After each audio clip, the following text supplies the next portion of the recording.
Уфимская семья Брусининых нуждается в помощи неравнодушных. В пожаре сгорел единственный дом. Сами спаслись чудом.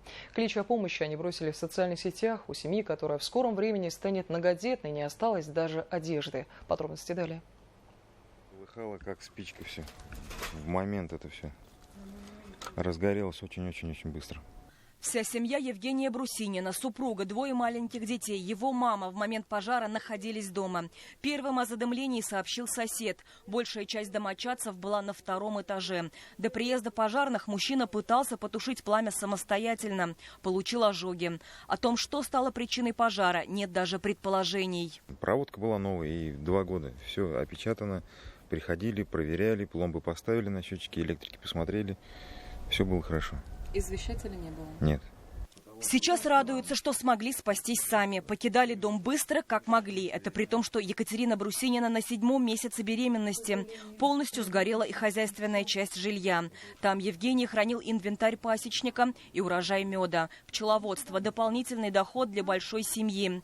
В начале июля помогали тушить пожар соседям. А теперь и сами стали погорельцами. Ты тоже, я говорю, и у них выходной в обед, и у нас выходной обед, когда, как говорится, народу нету.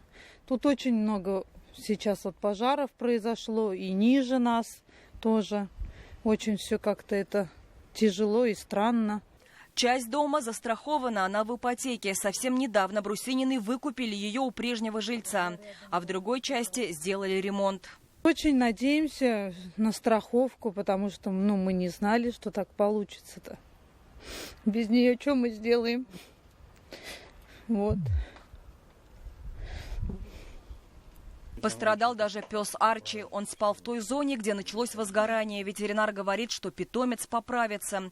Но начинать все равно придется с чистого листа. Огонь забрал все, что было нажито. Да, мы, конечно, рады будем любой помощи, не откажемся. И в школу, сами знаете, нужны вещи. И зима. Вот сегодня встала и поняла, что уже холодно, а носков нету даже одеть. Вот вроде, когда живешь, кажется, носки, у всех есть носки, да, а вот масштаб катастрофы уже осознается потихоньку. Желающие помочь семье погорельцев в меру возможностей могут сделать это по реквизитам на экране.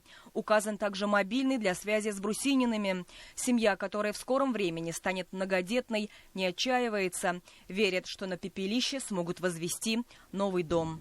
Динара Таймасханова, Вадим Исламов. Новости. Уфа.